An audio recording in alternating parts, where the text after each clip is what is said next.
Hi, today's video is a pattern review of the Love Notions Sunday Romper pattern, which has just been released. And if you're interested in hearing all about it, please stay tuned.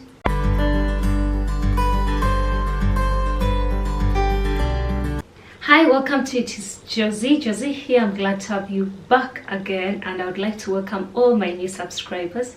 I've recently been blessed to have new people joining my channel. I'm forever grateful. Thank you very much for joining me over here. And for my old subscribers, thank you for always watching my videos, sticking around and not going away. That gives me a boost to keep going on and recording the videos and sharing them with you. And if you're here and you don't know what I talk about, I share sewing related content on this channel. So if you're not subscribed, probably that will be motivation enough to subscribe. And please don't forget to hit the bell button so you get notified whenever I upload a new video, which I tend to do every week. I hope you're all doing well and doing what is right and best for you given the circumstances. I'm well myself, and I thought I would let you know about this pattern, which was released on Monday, the 8th. I'm recording this video by Saturday, and it's on sale at the moment up to Sunday. And probably a disclaimer, I'm a pattern tester for Love Notions and I'm an affiliate with Love Notions. That only means that should you purchase any patterns of Love Notions I post here, or this particular one, I get a little commission off your price, a little commission if you buy it, but at no extra cost to you, and you're under no obligation to buy the pattern either way. If you just want to sit back and just enjoy, feel at home, do exactly that. The pattern was released this week and it's a Sunday romper. The basis of the name is like a Sunday romper, something you can wear on a Sunday, lazy Sunday. You want to take a nap, you would gladly wear it because it's like secret pajamas, quite comfortable to wear. I'll go into the details of what this pattern is all about. And recently Love Notions are redrafting most of their patterns to include a wider size range, and this pattern is not different. I know it's a new release, so it comes with their new sizes, which is from size 0 to size 32, and it comes with all Love Notions patterns come with full bust adjustments. So if you're a full-chested lady and you know you always have to do full bust adjustment, at least there's some work done for you with Love Notions patterns. And this pattern, it comes with dormant sleeves. I'll try to attach a picture of the lines drawing there. Dormant sleeves and also sleeveless. So the pattern, the version I tested is this. It's a dormant sleeved romper, and also it features double v-necks both at the front and at the back. Yeah, that's the back. And with this, the v-neck, the wide v-necks make it easy to pull up and down. We know what stops people from making jumpsuits, the inconvenience of having to take them off and up when you have to go to visit the special room. But yeah, I love jumpsuits, so I'm comfortable with all the modesty issues that it poses. But yeah, if you love a jumpsuit, you still make it and embrace it whenever you have to be inconvenienced a little bit. And this pattern also comes with a waistband that you can either have elasticated or use a drawstring. I went with an elasticated waistband, and then this pattern is definitely versatile like most of the Love Notions patterns. With this it comes in a knee-length dress, a maxi dress. Then also the romper version comes with trousers, pants that come up to your ankle, then also capri.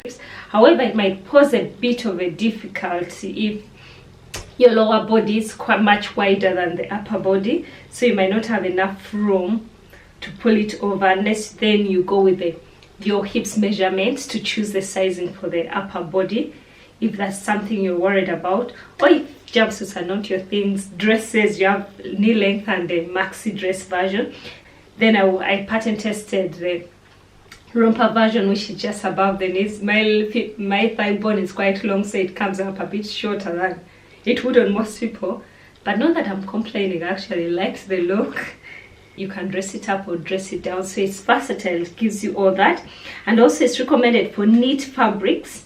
However, a few people have sewn it up with wovens at the bottom. If you're making a dress, all you need is the stretch to be on the upper body, because it comes with no closures whatsoever. And also if you go with the bottom for a skirt, I think it's much easier because all the pieces are cut at the same size as the bodice piece. So you join them together before you turn them up on themselves to create an elastic casing. Honestly, this pattern comes together pretty fast. I think I sewed it up in one evening, apart from the few times when you make mistakes with your neckline, but that is not a big problem. The instructions are well written as usual. And this v-neck, don't be intimidated by the v-neck. The instructions really are pretty good with sewing it up. I know I messed up on my second one because I just wanted to do everything over my overlocker.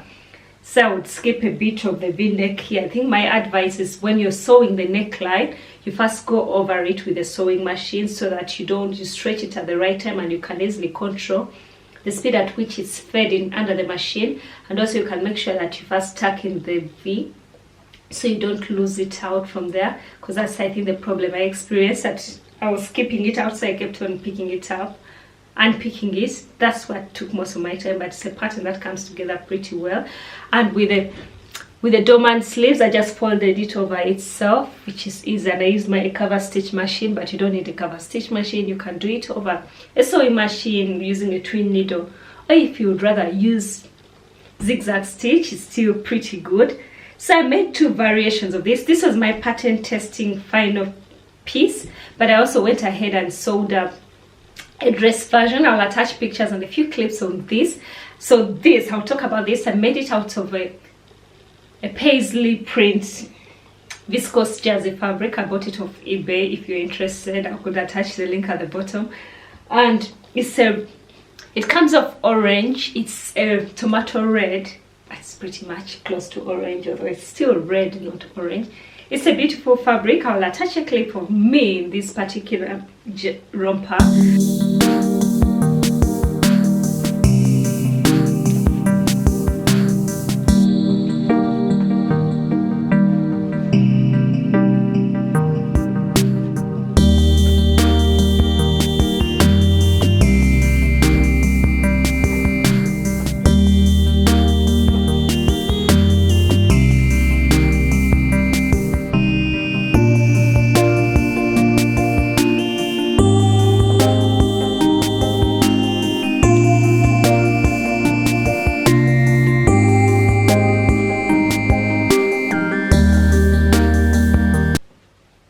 And I use the dormant sleeves, elasticated waistband, and actually drapes so well.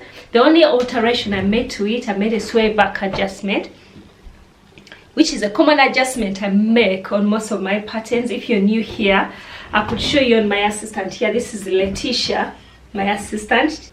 She's a custom made body form, which I use for fitting purposes, and I made her using bootstrap patterns. You enter all your details. It's a website where you enter all your details, and then they create a pattern for you, which is sent as a PDF pattern with either seam allowance or none. So you get to have one that actually is proportionate to your body sizes. I know I don't change in size for that often. I'm always the same size, so I was happy to go for this. And if you wonder what a sway back is if your body dips in a bit more at the back. So I can only best show it on my Letitia here. So with the sway back adjustment, I find that if I don't take out excess bulk here, with the back dipping in, now you end up having excess fabric, as opposed to someone who has a rather flat back. There's not much fabric that piles up. So I realized with most patterns I have to go down that route by taking out some excess fabric, and I always go with a standard of taking out just an inch, because that's mostly what I need to take out. So I took out at the center back seam on the bodice. I took it out at an inch, which I blended into the side seam. I don't know whether that makes sense, but I do that with the pattern pieces. So with that, I control the amount of bulk and fabric that drapes at the back. So I could show you here. The pattern is meant to drape a bit over the waistline, but if I hadn't gone ahead to make a sway back adjustment, I would have had a lot more than what drops at the front. So I made a sway back adjustment, so it ends up falling right just with that amount. If I hadn't made the sway back adjustment, I would have ended up dealing with a lot more fabric falling. So I make a sway back adjustment to most makes I make. That's something I had to learn with time. and that's a common adjustment I make to most of my clothes I sew. If I realize, like, most times I don't even make a 12 if I do that. I take my measurements, and also my torso is quite short, so most times those are adjustments I need to make, but most times I don't shorten the entire bodice. I mostly shorten just the back for the sway back adjustment. And for the skirt pieces, they were perfect. It fitted well. I didn't have to lengthen the crouch area. Is it the crouch, the rise, or the seat of the trousers? They fitted perfectly well, just like I've shown you on the piece. I really can't complain about it. It's a pattern I love, and I hope to make many more. And the second one I made, I'll also attach a clip of me in this.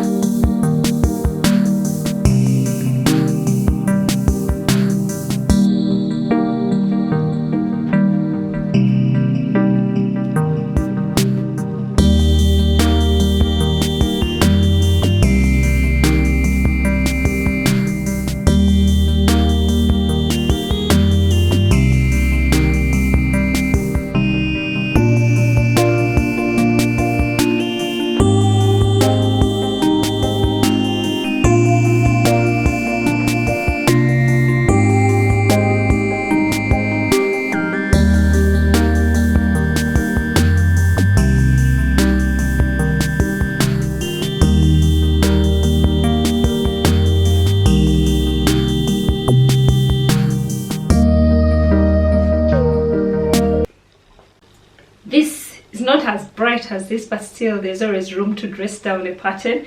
So I made this out of a rib knit. Sorry, the sun is coming up and down, coming up and disappearing. I made this out of an olive green rib knit cotton jersey. It's a cotton jersey fabric I bought from Minova, and I decided to sew it up into this because I wanted a more firm bodied dress. I know the jumpsuit being viscose jersey, with the dress I think it would fall too much onto your body. Definitely this one clings onto the body a bit more. I wanted one that was a bit medium weight, and it went well. And with this I used my overlock and cover stitch. However, I tried to cover stitch the top of the binding, but I still need to. I had cover stitched here, but it wasn't neat at all. I need to perfect my skills in my cover stitch. Sometimes I'm winning. I always do well with the hem.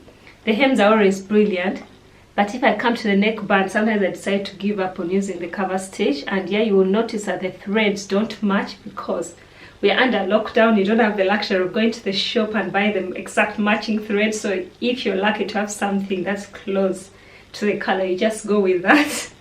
At least it will be a reminder of this time of in your life when you couldn't get everything that you needed.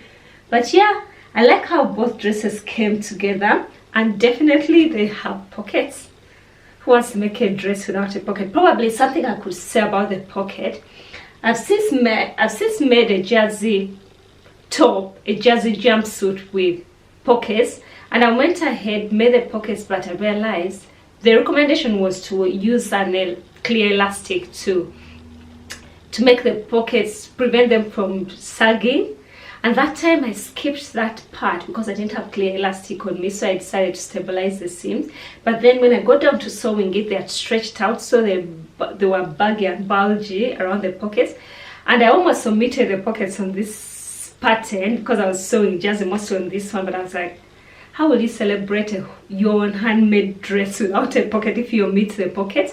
And the brilliant part about these pocket pieces, they're not cut straight at the bias. It's not a straight angle. They are cut at that angle and then slide, so you don't have it stretching from here up to here. If you can tell, it has a bit of it comes at an angle from up here to down here. So with that, it helps with fitting the pockets, and also it prevents them from sagging and dragging. That's a positive thing I found with these pockets. I didn't need to stabilize them at all, even for this much lighter weight fabric, the viscose. They stand firm very well. I think because it's not one straight line, they were not cut on a straight line, that they stretch out. So that was a brilliant thing with the way this pattern was drafted. And honestly, even with the sleeveless one, I don't find it gaping. It fitted so well around my arm area, which is also a plus, because most times people are turned off from wearing sleeveless tops if you're going to do a lot of adjusting around the armholes. They fitted well, and the pattern has a brilliant tutorial on how to attach the arm side. Please ignore the different color of the cover stitching at the bottom. I didn't have matching thread, olive thread. What's olive thread? I was lucky to have one spool that matched, so the breasts were all different kinds of greens, so that's what I'm coping with at the moment. And the pattern comes with a brilliant tutorial of attaching the bands to the arm side. You attach it on the right side, then you flip it over and then sew it down so it's not exposed, it's instead hidden in the back, which is a brilliant way of working around with attaching the bands, and actually looks neat. Something I intend to adopt to my other makes. And yeah, that's all I could say about this pattern. I love it. It's brilliant. If you're brave enough to make the long ties, you go ahead and then make some buttonholes over interface pieces. It's the first step to sewing this, mostly the bodice. You attach the buttonholes before, if you intend to use a drawstring, but because I wasn't going to go down that road, I skipped that part, because we still know that buttonholes are a pain to sew even on woven fabrics, let alone knit fabrics. But I think it's still doable if you're brave enough. But I went the easier way, because sometimes you can only push yourself so hard. So I attached them. I skipped the buttonholes, and I love how both the dress and the romper have come together. And probably in the future I'll sew up the jumpsuits, because I love a jumpsuit and you can wear it not only around, but for the colder months. You can't catch me in this romper. It looks so smart, but sometimes we don't have summer during summer times in the UK, so you have to be ready for the weather. I love this pattern. I love how everything has come up. The only alteration I made, even on this dress pattern, I made a sway back adjustment, which is now common nature to me. It's the first thing I do when I look at a bodice. I imagine I have to do that to it, fit on the dress properly. And I've since also made a sway back adjustment on trousers before. If you're interested in seeing that, I did that with the Megan Nielsen Flint pants. If you're interested in sway back, let me know. I can come up with tutorials on how you can make a sway back adjustment to trousers, bodices, or skirt patterns. My way might be different from how most people make their sway back adjustments, but it works for me, and what is not broken doesn't need mending. And yeah, that's all I could say about this pattern. I hope this video goes up soon. I'm going to work at having it up sooner. And the pattern is on sale at, is it 30% off? I forget the percentage, but yeah, it's on sale up to Sunday, 14th of June. Yeah, and hope you like it. Let me know, is this a pattern you would consider making? Are you excited to try out a jumpsuit or a dress? What's your thing? What would you prefer? Thank you for watching. Hope you've enjoyed it. I'm going to attach a few clips here showing you what they look like on me and a few pictures. And thank you very much for watching. Let me know what you think. Is it a pattern you would want to try out? Or is not your thing? Probably if jumpsuits, and actually, because if jumpsuits are not your thing, you've got a dress. If you don't like short dresses, you have a maxi dress. If you don't like a romper, you've got a jumpsuit, a full one, or a capri length one. Okay, thank you for watching. That's it from me today. Until next time, like, comment, and subscribe. Until next time, bye.